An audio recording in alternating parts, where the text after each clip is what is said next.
Bismillahirrahmanirrahim. Assalamualaikum warahmatullahi wabarakatuh. Alhamdulillahirabbil alamin. Wassalatu wassalamu ala asyrafil anbiya'i wal mursalin nabiyina Muhammadin wa ala alihi wa sahbihi wa man tabi'ahum bi ihsanin ila yaumiddin. Amma ba'd.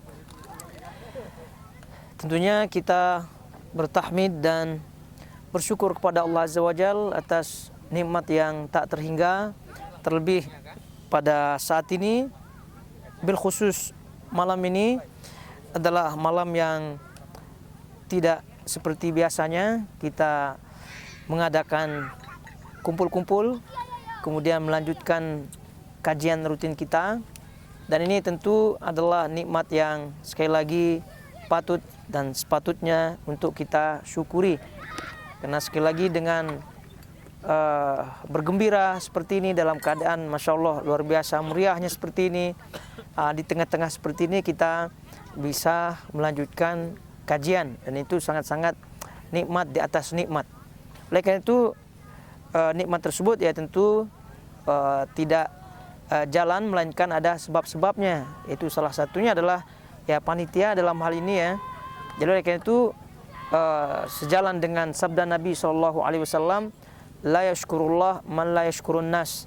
Tidak terhitung bersyukur kepada Allah mereka yang tidak berterima kasih kepada manusia. Jadi itu kita berterima kasih bersama ya kepada panitia ya yang telah menyelenggarakan kegiatan seperti ini, dan semoga Allah Subhanahu wa taala menjadikan apa yang telah diberikan ya dari waktu kemudian semua ya itu menjadi amal soleh yang diterima oleh Allah Subhanahu wa taala. Jadi siapa saja yang memiliki sumbangsi sekecil apapun ya, semoga itu menjadi sekali lagi amal soleh. Jadi oleh karena itu jazakumullah khairan, kemudian barakallahu fikum. Kemudian kita tetap ingatkan diri kita untuk tentunya tadi sudah di awal kita bersyukur kepada Allah Subhanahu wa taala, lalu kemudian kita istiqomah tentunya di atas jalan yang diridhoinya. Kemudian ya tentu di atas manhaj salaf al-ummah, manhajnya sahabat-sahabat Nabi SAW dalam beragama, lalu kemudian yang diikuti oleh tabi'in dan seterusnya sampai saat ini. Karena kita ketahui bersama bahwa metode beragama makin hari, makin seiring zaman sudah mendekati kiamat ya, di akhir zaman seperti ini metode-metode semakin banyak bermunculan, tarekat-tarekat pun semakin banyak bermunculan. Jadi karena itu ya tentu kita dituntut untuk tegak dan tegar di atas metode yang telah direkomendasikan oleh Allah Subhanahu wa taala, yaitu tidak lain tidak bukan adalah metode beragamanya orang-orang yang telah diridhoi oleh Allah Subhanahu wa taala. Wassabiqun al-awwalun, merekalah yang pertama kali masuk Islam, minal muhajirin wal ansor, dari golongan muhajirin dan ansor, alladzina tabauhum bi ihsan, dan juga mereka yang meniti jejak-jejak mereka dalam kebaikan, radhiyallahu anhum wa radu'an, merekalah yang diridhoi oleh Allah Subhanahu wa taala dan Allah ridho kepada mereka. Ini berarti ada rekomendasi dari Allah Subhanahu wa taala tentunya kepada as-sabiqun, orang-orang terdahulu dan yang mengikuti mereka. Maka dengan rekomendasi seperti ini, yakinlah jangan pernah goyah di atas pendirian. Semakin banyak jalan-jalan metode-metode tadi kita sebutkan, maka semakin kokoh kita punya pegangan.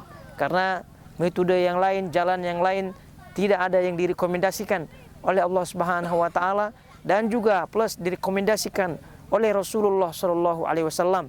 Oleh karena itu, selama hayat di kandung badan yang tentunya tak panjang, singkat hayat kita, maka selama itu kita pegang, kita punya prinsip, jangan sampai goyah, dan tetap tegar, dan kalau bisa kita berikan pengaruh ya kepada orang-orang sekeliling kita, dengan kata lain dakwah, baik itu dakwah dengan hal, perbuatan ataupun dakwah dengan lisan, semampu kita tentunya, minimal keluarga kecil kita, supaya kita menghadap Allah Subhanahu wa taala dalam atau di atas jalan yang diridhoinya. Taib, berhubung kajian rutin kita itu pada hari Sabtu ya, dan ini juga tadi kita sebutkan spesial seperti ini, maka istilahnya jamak takdim ya. Ya, istilahnya jamak takdim, kita takdimkan kita punya kajian ya, sehingga nanti di hari Sabtu itu sepertinya ya karena kita sudah takdim ya, kita sudah dahulukan ya, ya udah di situ nanti tidak ada kajian hari Sabtu. Jadi karena itu ya sekarang kita takdim dia, kita dahulukan dia. Baik. Jadi sebagaimana dimaklumi dalam kajian rutin kita ya, kita bahas tentunya kitab Masail Al-Jahiliyah, dan kita sudah menyelesaikan atau telah membacakan keterangan terkait dengan masalah yang ke-12. Masalah yang ke-12 yaitu terkait dengan sifat-sifat orang jahiliyah yang berdalil dengan qiyas. Yang berdalil dengan qiyas ya tentu qiyas yang fasid. Dan ini sudah panjang lebar kita jelaskan terkait dengan ada qiyas yang sahih, yang benar, ada qiyas yang tidak sahih, yang tidak benar, atau dengan kata lain qiyas al-fasid. Karena qiyas itu yang pernah kita sebutkan adalah bagian daripada pendalilan di dalam syariat. Maknanya tetap ada yang namanya qiyas. Namun yang mana satu, itu yang tadi kita sebutkan, ada yang sahih, yang benar, ada yang tidak benar. Itu permasalahan yang ke-11, kemudian yang ke-12 terkait dengan orang-orang jahiliyah, itu berdalil dengan qiyas yang tidak benar. Lalu kemudian kalau kita murojaah lagi ya tentu hendaknya kita murojaah tentunya dengan cepat ya. Karena kitabnya juga tipis, poin-poin yang beliau sebutkan di situ juga mudah untuk diingat begitu. Karena memang ini adalah keistimewaan daripada tulisan-tulisan penulis, bahwa risalahnya itu kan tipis-tipis di awal kita pernah sebutkan. Ya supaya apa? Supaya mudah diingat, supaya mudah difahami, to the point gitu, to the point. Ya terutama masail jahiliyah ini ya kita to the point untuk kita ingat masing-masing pada diri, lalu kemudian pada keluarga, sehingga kita tidak terjatuh ke dalamnya. Ya tentu masalah yang pertama yang kita lihat di situ adalah masalah syirik ya.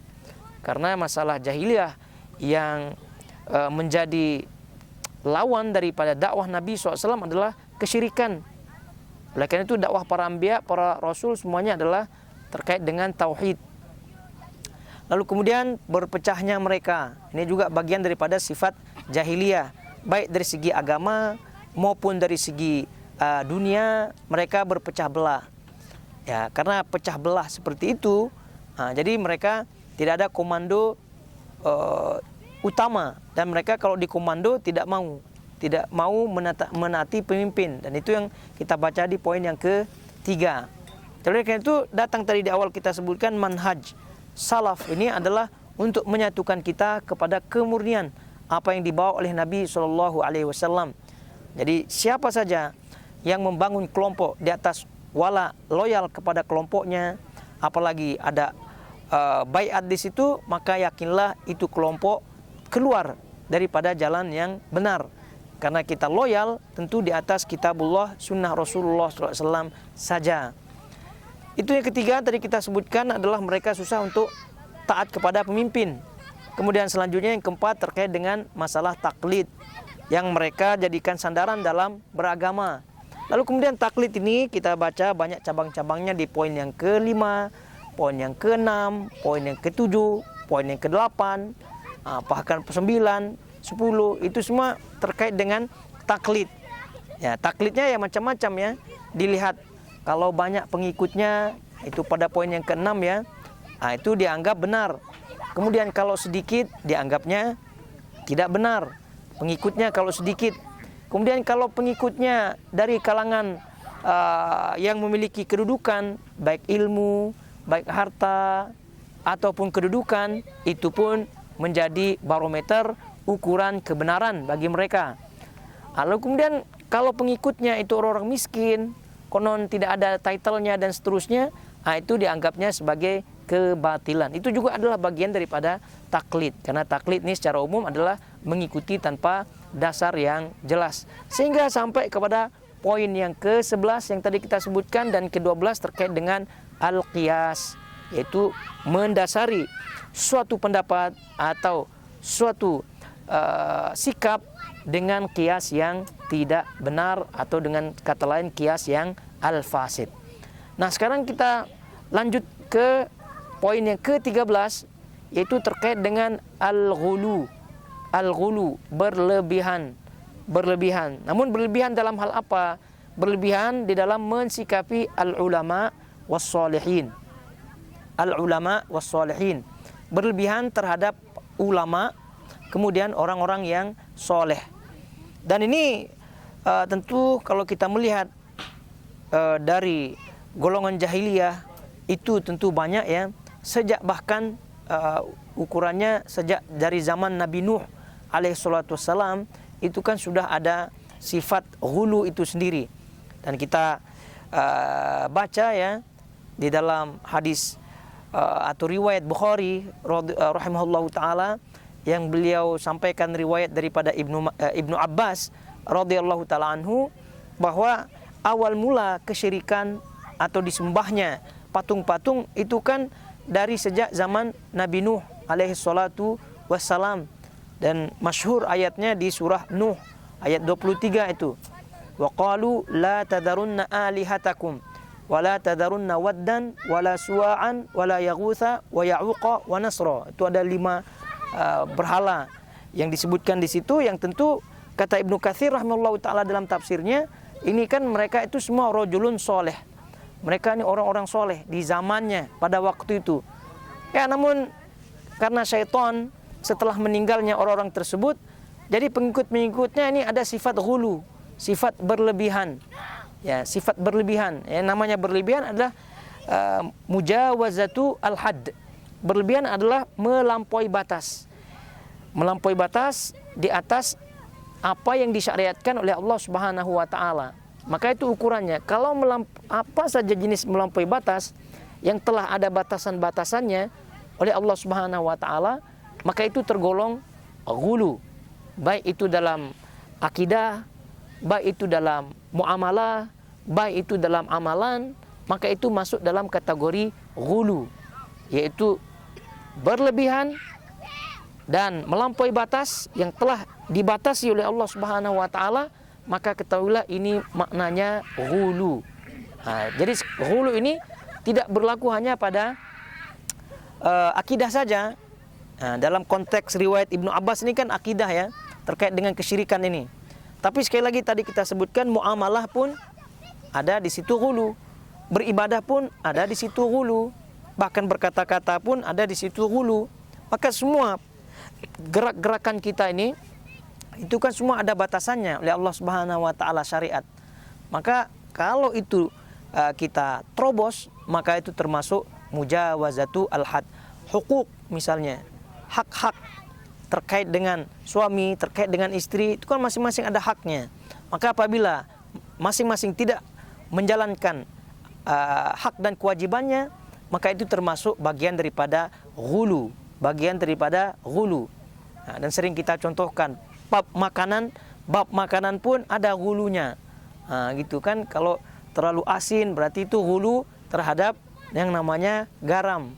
Kalau manis berarti ghulu terhadap yang namanya gula, dan seterusnya. Kalau kekenyangan sekali sampai bunyi bawah atas, berarti ghulu terhadap ya makanan-makanan itu, karena terlalu banyak makannya. Taib. Lalu kemudian balik kepada riwayat Ibnu Abbas radhiyallahu ta'ala tadi, bahwa Wad, Suwa, Yaghuth, Ya'uq, wa Nasr itu kan orang-orang soleh ya.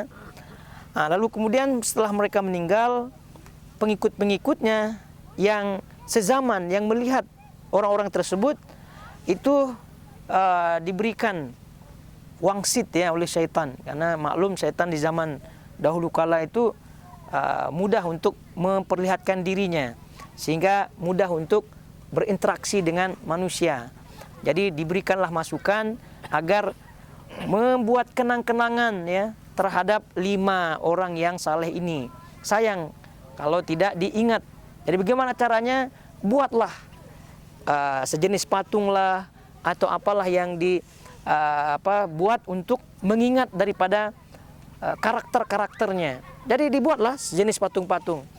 Lalu kemudian ya murid-muridnya tersebut ya memang tidak menyembah yang 5 ini memang tidak. Tapi setelah meninggalnya orang ini, gitu kan, setelah meninggalnya orang ini, lalu kemudian generasi berikutnya kan tak paham asal usul daripada berhala ini, patung ini. Jadi mereka pahamnya itu diagungkan, lalu kemudian selanjutnya oleh generasi berikutnya itu disembah. Maka ini asal muasalnya adalah ghulu. Dan bahkan disebutkan dalam riwayat tadi kita sebutkan Ibnu Abbas yang dicantumkan oleh Imam Bukhari tadi, bahkan 5 patung yang tadi Wat, Suwa, Yaghus, Ya'uq, Nasr itu dari zaman Nabi Nuh sampai zaman Arab ketika Nabi SAW diutus, rupanya masih disembah. Berarti itu sangat tua sekali lah ya patungnya itu.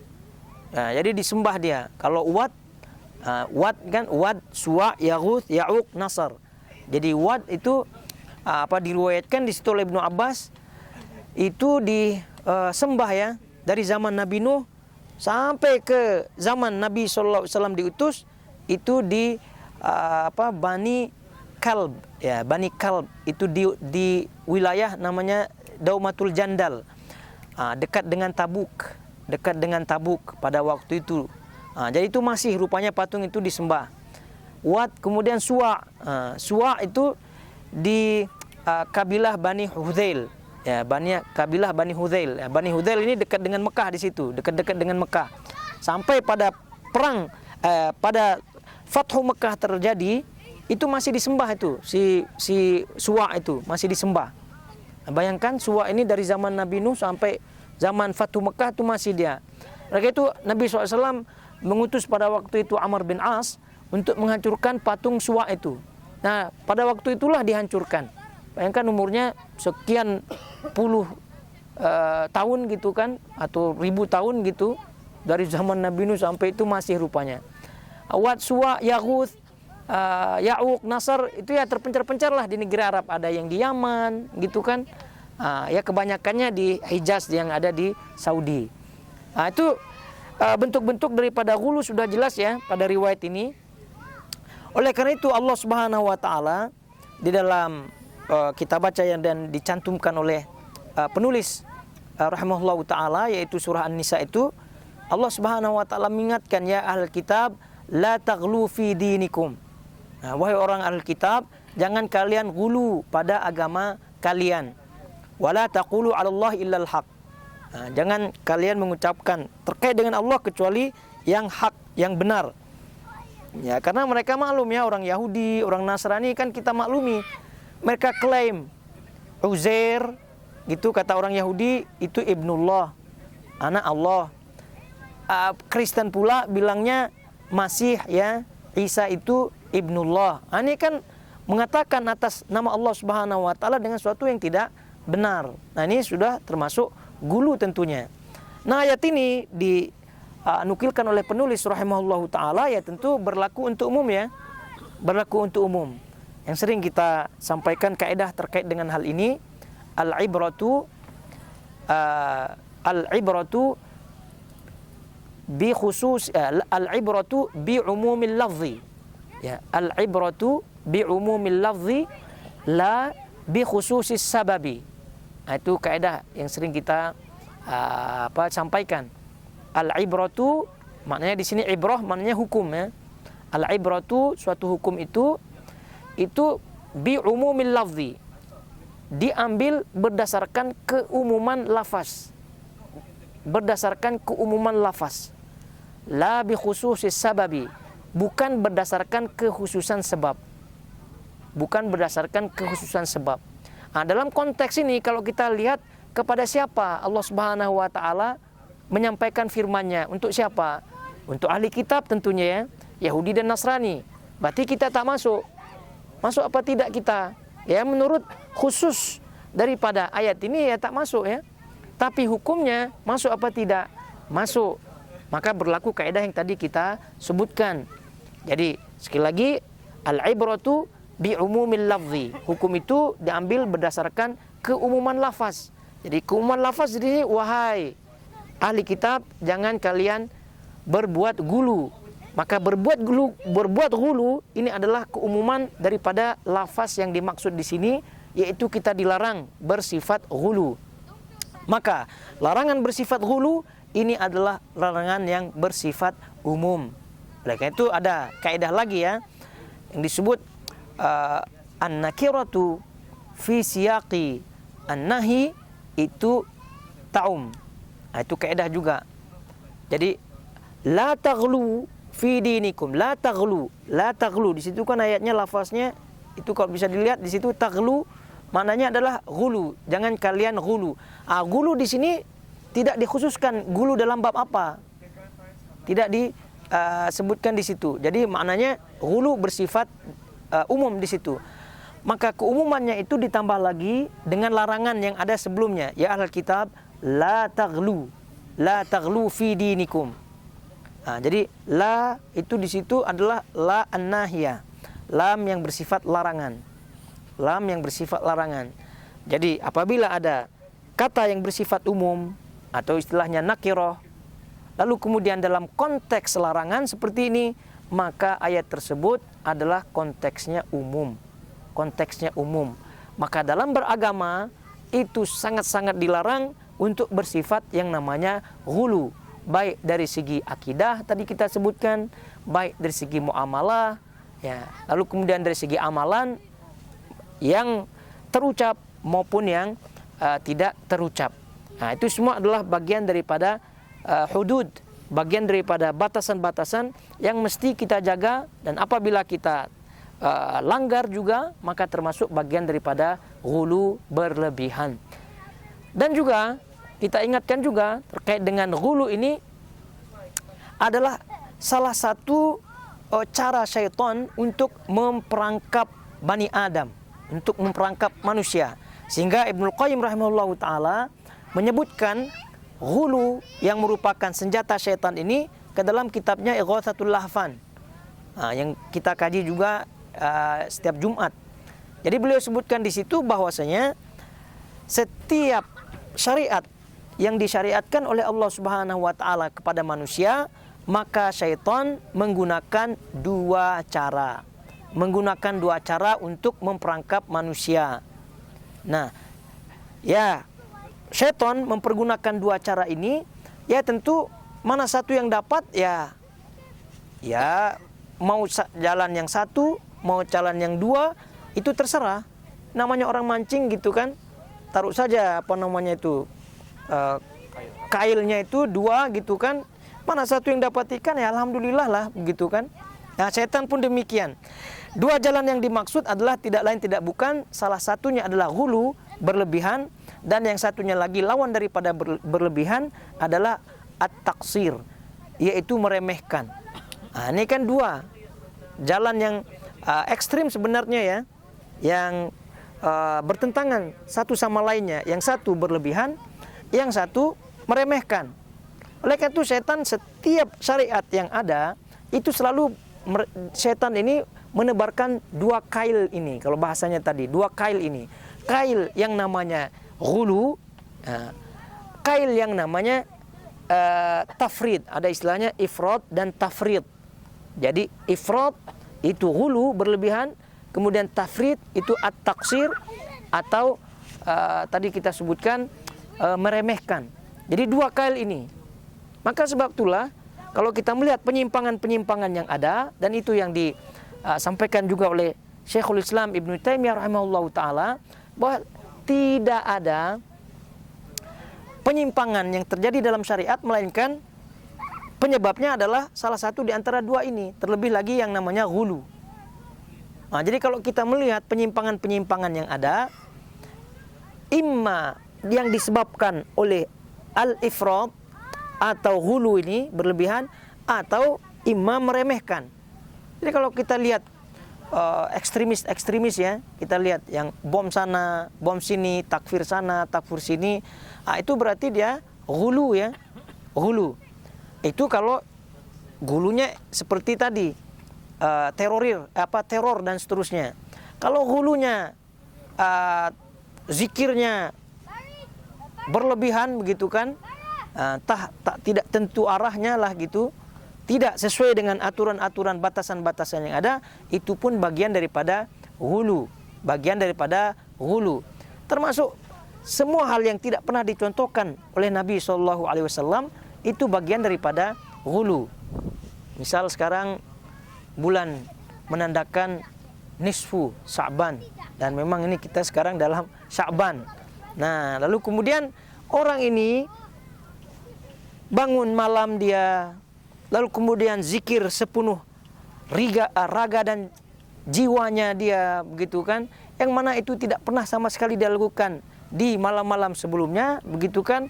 Maka ini kita tanda tanya, kok spesial sekali malam ini, kenapa? Nah, gitu kan. Nah, rupa-rupanya malam nisfu Sya'ban. Nah, lalu kemudian kita bertanya lagi, setiap gerakan-gerakan ritual ibadah, maka ya tentu harus dalil yang ada di situ. Ya tidak bisa dalil itu hanya reka-reka semata. Sebetulnya nanti kita akan baca di poin yang ke-14, sekarang kan kita di poin yang ke-13 ya. Itu sebabnya adalah mengikuti dhon, prasangka dan perasaan dan hawa nafsu. Nah, sedangkan agama ini kan berdasarkan dalil, lalu kemudian fakta-fakta riwayat dari sejarah Nabi SAW. Nah, jadi sekian banyak yang dilalui oleh Nabi dan juga sahabat, melalui yang namanya nisfu Sya'ban, yang melalui yang namanya bulan purnama, gitu kan. Dalam bulan Sya'ban ini sekian banyak tahunnya tidak ada riwayat-riwayat yang mengkhususkan begitu. Kok kita datang tiba-tiba semua kita anggap benar, kan ini jadi masalah. Nah, ini juga bagian daripada ghulu. Nah, lawan daripada ghulu tadi kita sebutkan meremehkan. Nah, bahkan tidak mau beribadah, bahkan ya cuek-cuek saja begitu kan terkait dengan agama. Yang penting benar saja, yang penting tidak menyakiti hati, yang penting kita harmoni, dan semuanya kita berjalan semua benar. Itu juga bagian daripada yang namanya meremehkan, lawan daripada ghulu. Jadi setan ini pandai dalam melihat situasi dan kondisi korbannya. Jadi kalau korbannya ini semangat, maka ditaruhlah kail yang namanya ghulu. Kalau korbannya ini kira-kira ini tidak semangat-semangat, maka kailnya yang namanya at-taksir atau at-tafrid, yaitu meremehkan. Jadi di antara dua kali ini, mana satu yang mendapatkan yang namanya ikan-ikannya tadi, setan tidak peduli. Yang penting dilepas begitu saja, pasti akan mendapatkan korban-korbannya, pasti akan mendapatkan ikan-ikannya. Kalau tidak satu, maka dua. Kalau tidak, dua-duanya sekali. Itu dia. Baik, balik kepada permasalahan bahwasanya orang-orang jahiliyah, ya tentu kita sebutkan tadi memiliki sifat ghulu ini. Dan ini tentu akan menjadi turun-menurun ya. Jadi sifat ini sebagaimana sifat-sifat jahiliyah yang lainnya tidak mati di mereka-mereka orang jahiliyah, tidak. Tapi dia akan terus turun-menurun seiring zaman. Karena setan ya tentu pandai ya. Tentu pandai. Nah, dalam konteks kita, kalau tadi Yahudi dan Nasrani ya, itu kan ya sudah jelas dia itu ghulu ya, terkait dengan Nabi Isa lah, terkait dengan Uzair lah, dan bahkan Yahudi itu Nabi pun dibunuhnya. Itu juga itu bukan ghulu ya, tapi itu adalah meremehkan ya, meremehkan. Namun poinnya adalah si Yahudi dan Nasrani ini sangat-sangat melenceng dalam agama, dan ini tentu kita tidak ragukan lagi. Yang menjadi permasalahan adalah kita melihat di tubuh kaum muslimin itu juga ghulu. Dan Nabi SAW kalau kita melihat riwayat-riwayat yang ada, itu rupa-rupanya beliau memang sudah dari awal ya mengantisipasi agar umatnya tidak ghulu, agar umatnya tidak ghulu. Dan itu kalau kita balik lagi dari kaidah yang pernah kita dapatkan di kajian Ighatsatul Lahfan, itu kaidah yang namanya saddud dzara'i yang pernah kita pelajari, yaitu menutup jalan-jalan menuju kemaksiatan yang utama. Jadi Nabi SAW sudah langkah-langkah saddud dzara'i ini, yaitu menutup celah-celah kemungkarannya.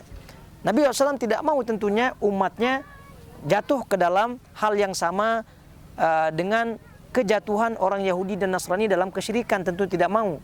Oleh karena itu Nabi SAW menutup celah-celah demikian. Ya contohnya Nabi SAW kan terkait dengan kuburannya, kan beliau menyatakan la taj'al qabri idan, jangan kalian menjadikan kuburku ini id, yaitu selalu dikunjungi, gitu. Karena khawatirnya kalau selalu dikunjungi ya tentu akan menjadi hal yang berpeluang untuk di situ kesyirikan terjadi. Dan itu bagian daripada Rasulullah SAW mencegah. Nah, tapi yang namanya syubhat ya, yang namanya syubhat tetap merajalela yang namanya syubhat. Dan Ibnu Qayyim juga menyebutkan syubhat daripada mereka di situ. Nah, jadi syubhatnya apa? Ya, Id itu bagaimana sifat daripada Id? Hari Id itu kan terjadi dalam 1 tahun sekali, itu tidak? Idul Fitri sekali, Idul Adha sekali. Maka kata Nabi SAW, jangan kalian jadikan kuburanku ini seperti hari Id yang dikunjungi hanya setahun sekali.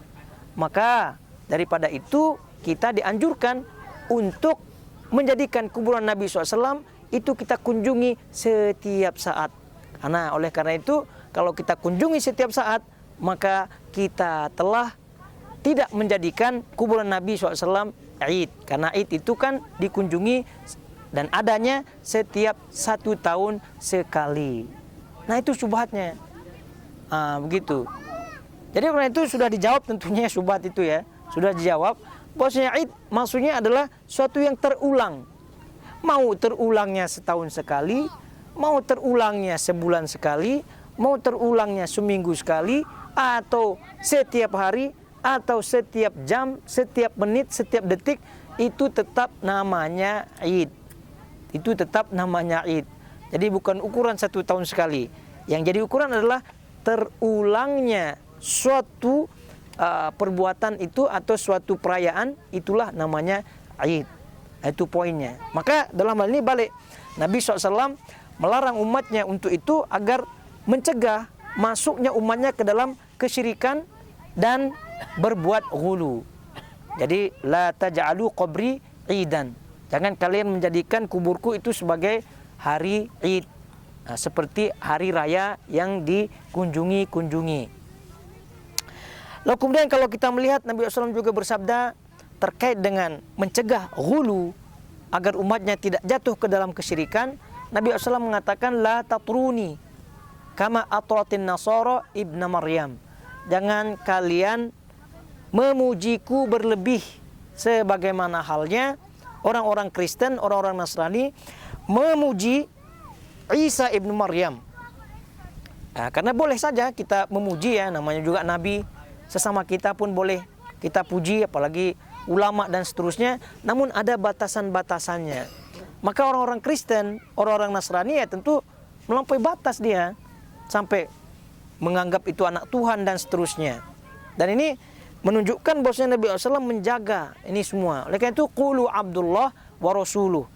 Jadi katakanlah aku ini adalah hamba Allah dan Rasulnya, itu aja. Itu aja. Dan juga riwayat-riwayat yang lain kalau kita melihat, misal di sini riwayat Imam Ahmad disebutkan daripada Anas bin Malik radhiyallahu ta'ala anhu bahwa pada waktu itu ada sahabat-sahabat Nabi SAW gitu kan, menyebutkan kepada Nabi, beliau menyebutkan atau sahabat-sahabat tersebut menyebutkan ya khairon nas. Ini kan wahai manusia yang terbaik. Kemudian wabna khairin nas, dan anak orang yang terbaik. Kemudian selanjutnya ya sayyidan nas dan seterusnya. Jadi wahai penghulu manusia dan seterusnya. Nah, mendengar hal ini Nabi SAW menyebutkan, dalam riwayatnya disebut ya ayuhan nas qulu biqaulikum wa la yastahwiyannakumus syaitan ana Muhammad Abdullah wa rasuluh ma uhibbu an tarfa'uni fawqa manzilatil lati anzalani Allahu azza wajal. Wahai manusia, sahabat-sahabatku ya, yang beliau pada waktu itu menyebutnya sebagai manusia terbaik, anak manusia terbaik, kemudian Waalaikumsalam, penghulu dan seterusnya, begitu kan? Jadi katakanlah ucapanmu, ya, katakanlah ucapanmu ini, tapi ingat, la yastahwiyannakum syaitan, jangan terperangkap oleh syaitan. Maksudnya tetap memuji, tapi dalam batasan-batasan. Memuji dalam batasan-batasan, jangan terperangkap oleh syaitan. Oleh sebab itulah, ana Muhammad Abdullah wa Rasuluh, aku adalah Muhammad, hamba Allah dan juga Rasulnya. Ma uhibbu an tarfa'uni, aku tidak suka kalian mengangkatku fauqa manzilati, di atas kedudukan yang telah Allah Subhanahu wa taala berikan kepadaku. Nah, ini Rasulullah SAW sudah jelas. Dalam riwayat lain disebutkan di situ, la tarfa'uni fauqa qadri, jangan angkat aku di atas kedudukanku yang semula. Jadi Nabi SAW itu sudah mengantisipasi jauh-jauh, ya, bahwa beliau memang tidak mau umatnya terjerumus, terperosok ke dalam yang namanya ghulu. Dah jelas. Ya, jadi Abdullah wa Rasuluh, ya Rasulullah. Dan itu aja. Nah, oleh karena itu kalau kita melihat fakta-fakta seperti ini, maka fenomena yang kita melihat, ya, dari habaib lah, dari kiai lah, dari siapa lagi, oknum-oknum, ya, ustadz-ustadz dan seterusnya, itu kebanyakan atau sebagian mereka jatuh ke dalam ghulu, dihormati kemudian dan seterusnya. Cium tangan yang pernah kita sebutkan itu, cium tangan, telapak tangan yang atas, telapak tangan yang bawah tidak cukup, ya. Itu semua atas bawah, zahir batin, ya, ibaratnya. Itu semua dicium olehnya, ya. Itu belum lagi terkait dengan fatwa-fatwanya. Itu rela mati mereka untuk memegang teguh fatwa-fatwa daripada ulama-ulamanya tersebut. Jadi oleh karena itu hal ini, ya, memang menjadi fenomena yang cukup memastikan bahwasanya yang namanya ghulu ini memang berlaku, ya, masih ada, masih menjadi bahaya laten, ya, kalau kita sebutkan, ya, dalam tubuh kaum muslimin. Terus itu kalau kita melihat tadi riwayat-riwayat yang kita baca, Nabi SAW sudah awal-awal mengantisipasi ini semua. Dan ini adalah tadi kita sebutkan bagian daripada saddud dzara'i', bagian daripada pencegahan Nabi SAW agar umatnya tidak masuk ke dalam yang namanya ghulu, lalu kemudian tentu tidak terperosok ke dalam yang namanya kemaksiatan yang jauh, yaitu kesyirikan yang ada. Nah, ayyuhal akhwatul akhawat rahimani wa rahmukumullah, ini tentu apa yang beliau sebutkan, ya, dari masalah jahiliyah yang ke-13 ya, ke-13 ini, agar supaya kita betul-betul hati-hati tentunya, ya. Betul-betul hati-hati. Dan di zaman beliau rahimahullahu taala, ya, tentu sikap-sikap ghulu ini sudah ada, merajalela. Dan kalau kita melihat fakta sejarahnya, ya, pada waktu zaman beliau Syekh Muhammad bin Abdul Wahhab rahimahullahu taala ini kan kesyirikan merajalela. Ya, kesyirikan merajalela, baik itu di Mekah lah, di Madinah, itu semua. Pohon, batu dan seterusnya, bahkan hal-hal yang bersifat gaib dan seterusnya itu menjadi sandaran bagi mereka-mereka pada waktu itu yang belum dapat pekerjaan, belum dapat jodoh, belum dapat anak dan seterusnya. Itu semua adalah bentuk daripada ghulu, berlebihan di dalam agama. Jadi oleh itu, ini apabila kita mengingat dan memahami, jadi insya Allah ini akan menjadi langkah kehati-hatian dalam kita, supaya kita tidak terjebak, tadi kita sebutkan, terkait dengan kail syaitan atau cara syaitan menjebak manusia. Ifrat wa tafrid, ghulu dan at-taqsir, berlebihan dan bersikap meremehkan. Jadi oleh itu jangan sampai kita ketika kita mendengar ghulu lalu kemudian kita jatuh pula ke dalam yang namanya at-taqsir, meremehkan. Nah, itu juga masalah banyak di antara kita ingin lari daripada hulu, namun rupanya jatuh ke lubang yang namanya tadi at-tafrid, yaitu meremehkan, kurang dan seterusnya. Nah, ini oleh karena itu kedua hal ini kita pahami supaya kita berada dalam koridor yang tepat, yaitu di tengah-tengah, tidak hulu dan juga tidak at-tafrid atau meremehkan tadi. Nah, dan ini tadi kita sebutkan ini berlaku untuk seluruh sendi kehidupan, terutama kehidupan agama kita, terkait dengan akidah, kemudian terkait dengan muamalah, terkait dengan amalan yang zahir maupun batin, terkait dengan ucapan, terkait dengan perbuatan. Jadi selalu ada batasan-batasannya. Dan dilihat juga ya, batasan yang dimaksud baik batasan yang sudah dibatasi oleh agama maupun batasan urf. Ya, urf itu juga bagian daripada yang diakui dalam syariat. Ya, tentu urf atau adat istiadat yang tidak menyelisihi syariat, Jadi selama adat istiadat tersebut, urf tersebut tidak menyelisih syariat, maka selama itu urf tersebut menjadi diakui. Nah, jadi ada istilah kaidah ya, al-urfu urfan ka al-masyrut syartan. Jadi urf itu sebagai sandaran hukum, sebagaimana syarat itu juga menjadi sandaran. Maksudnya sebagaimana halnya urf, adat istiadat itu diakui, begitu sama halnya dengan syarat juga yang diakui. Jadi kalau orang itu kan mensyarati sesuatu ya, itu kan Nabi SAW menyebutkan al-muslimuna ala syurutihim. Jadi muslim itu terikat dengan syarat-syarat yang dia setujui. Jadi apa yang dia setujui daripada syarat-syarat yang ada, maka seorang muslim itu harus taat tunduk kepada syaratnya, ya, selama syarat yang tidak batil tentunya ya. Begitu juga dengan urf. Begitu juga dengan urf, adat istiadat. Jadi selama adat istiadat itu diakui dan tentu tidak menyelisih syariat ya, maka adat istiadat itu berlaku sebagai hukum apabila tentu tidak ada nas yang ada di situ tentu ya. Nah, kita ketepikan dulu nas dan seterusnya, kita melihat urf yang tidak bercanggah dengan agama. Jadi selama urf itu tidak bercanggah dengan agama, maka selama itu ya kita taati di situ. Kita taati, kita ikuti dan seterusnya. Nah, seperti yang pernah dicontohkan ya, kita ini orang timur, bagaimana kita urf ya, adat istiadat kita di dalam menghormati orang tua yang lebih senior daripada kita. Apalagi itu terkait dengan kerabat. Bagaimana cara kita salaman, bagaimana kita bertutur kata, begitu kan? Bagaimana cara kita menyapa, bagaimana kita berinteraksi. Itu kan orang timur tidak sama dengan orang barat. Jangan pula mentang-mentang sudah lama di Eropa, sudah lama di Amerika, main hai-hai saja gitu kan dengan pamannya. Itu kan tidak mengikuti urf yang ada. Terus bilangnya pandai-pandai, dia bilang ini kan tidak ada dalilnya, gitu kan, tidak ada dalilnya. Yang penting kita sesuai dalil saja gitu.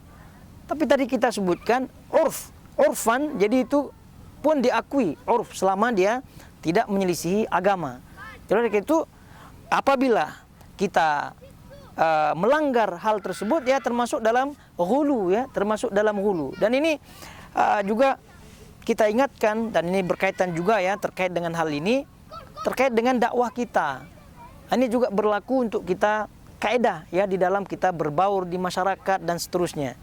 Jangan pula mentang-mentang sedikit-dikit dalil, lalu kemudian tidak ada dalilnya, kemudian dia tidak lakukan. Dan maka orang-orang seperti ini susah berbaur dengan masyarakat. Padahal di dalam agama sudah ada kaidah-kaidah yang tadi kita sebutkan. Urf, apabila tidak bercanggah dengan agama, maka lakukan. Maka kita lakukan. Jadi karena itu ada yang masih juga mempermasalahkan peci hitam lah, gitu kan? Masih mempermasalahkan sarung lah, dan seterusnya. Hal-hal seperti itu ya, itu tidak sepatutnya lagi untuk dihembuskan sebagai isu-isu di dalam manhaj terutama. Karena itu adalah bagian daripada urf yang ada terutama di kita. yang tadi kita sebutkan bagaimana bergaul dan seterusnya, itu adalah bentuk daripada urf yang apabila tidak sekali lagi bertentangan dengan agama, itu mesti kita lakukan ya, mimbab juga strategi dalam berdakwah. Ini sudahlah mukanya sudah dicap bid'ah gitu kan, sudah pula interaksinya dengan masyarakat pun kaku-kaku seperti robot yang tidak ada AI-nya. Nah, gitu kan, sudah robot sudah cerdas ya. Kalau robot sudah ada AI-nya, dia Masya Allah luar biasa berkhidmat pada kita kan. Tapi kalau tidak ada AI-nya ya zaman dahulu lah, robot-robot itu kaku luar biasa gitu. Jadi oleh karena itu balik kepada topik ya, ghulu itu juga merambah kepada hal-hal seperti itu ya, merambah kepada muamalah kita, merambah kepada ibadah kita ya, terutama merambah tentu kepada akidah kita. Jadi agama kita pada hakikatnya, terutama manhaj salaf yang kita pegang ya, sebagai pegangan kita dalam kehidupan selama hayat tadi kita sebutkan di kandung badan, itu ternyata fleksibel ya, fleksibel. Ada hal-hal yang memang kita tidak bisa keluar daripada batasan tersebut, dan rupanya masih banyak lagi batasan-batasan yang bisa kita ambil di situ, dan kita bisa bermuamalah di atas atau di dalam kawasan batasan tersebut. Nah, jadi melihat waktu yang ada ya, jadi kita cukupkan dulu ya untuk topik resminya ya. Ya, jadi oleh karena itu kajian Sabtu berarti udah ditakdim ya, udah dijamak takdim ini. Jadi oleh karena itu untuk Sabtu ke depan ya kita libur ya. Jadi oleh karena itu kiranya sampai di sini dulu ya untuk kajian kitab Masail Jahiliyah ini, dan selanjutnya kita isi dengan faedah-faedah yang lainnya. Terutama di sini sudah hadir sebagian ustaz-ustaz kita sudah hadir di majelis ini, dan kita sangat-sangat berbahagia gitu ya, dan juga sekaligus majelis Sabtu kita merasa terhormati ya dengan kedatangan sebagian ustaz-ustaz kita di sini, dan harapannya kita mengambil faedah daripada beliau-beliau ya setelah tentu kajian ini. Oleh karena itu kita cukupkan. Subhanakallahumma bihamdik asyhadu an la ilaha illa anta astaghfiruka wa atubu ilaik. Wassalamualaikum warahmatullahi wabarakatuh.